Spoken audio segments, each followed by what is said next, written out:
ॐ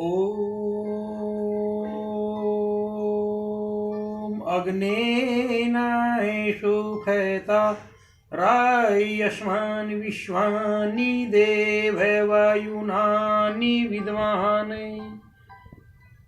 यो यो ध्वस्मज्जु राणे मेनो भोष्टां ते नामः उक्तिं विधेमै। आज बात करते हैं समस्या और समाधान।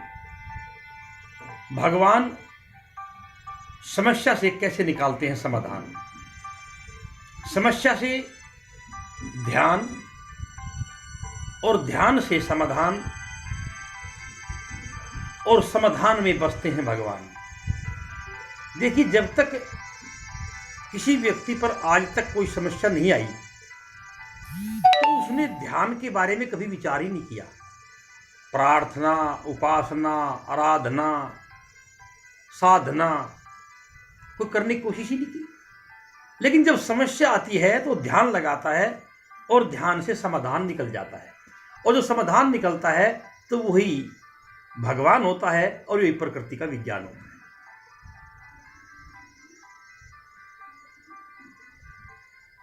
आज तक हमारे महाभारत, रामायण, वेद पुराणों में इस बात का प्रमाण है कि जिस समय कोई भी समस्या उत्पन्न होती है उसी के साथ में समाधान भी उत्पन्न होता है। आप देखिए, रामायण में देखिए, रावण ने जन्म लिया तो उसी के साथ में राम ने, उसको मिटाने के लिए राम ने जन्म लिया समाधान के रूप में। वो भी रय से प्रारंभ होता है, वो भी रय से प्रारंभ होता है। आप महाभारत उठाइए, महाभारत में कंस और कौरवों जैसे ने लोगों ने अन्याय के लिए जन्म लिया तो उसको मिटाने के लिए योगीराज भगवान कृष्ण ने जन्म लिया। वो भी कैसे प्रारंभ होता है और वो भी कैसे उसी राशि का। आप जिस समय देश में पाखंड, कुछ पंडितों ने पाखंड और आडंबर को बढ़ावा दिया तो उसको मिटाने के लिए पंडित के ही घर स्वामी दयानंद का जन्म हुआ, जिन्होंने पाखंड और आडंबर को मिटाने का देश से भरसक प्रयत्न किया।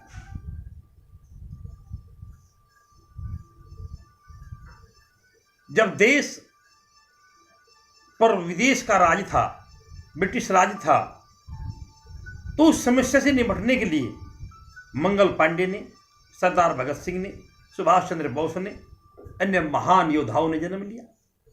इसीलिए कहा है कि जब कोई समस्या जन्म लेती है उसी के साथ में समाधान भी जन्म लेता है। अब देखिए, अब इस कोरोना वायरस ने जन्म लिया है तो मैं पूर्ण रूप से कहता हूं कि समाधान भी जन्म ले चुका है। लेकिन समस्या बड़ी होती है, समाधान अभी छोटा है। कुछ ही क्षण में और कुछ ही समय में, चंद समय में ही समाधान बड़ा हो जाएगा और समस्या नीचे हो जाएगी। इस प्रकार की वायरस, इस प्रकार की प्रॉब्लम आई है और आती रही है और आती रहेंगी। कोरोना वायरस अपना कहर कर रहा है, उसके साथ में उसका समाधान भी खड़ा हो गया है, उत्पन्न हो गया है।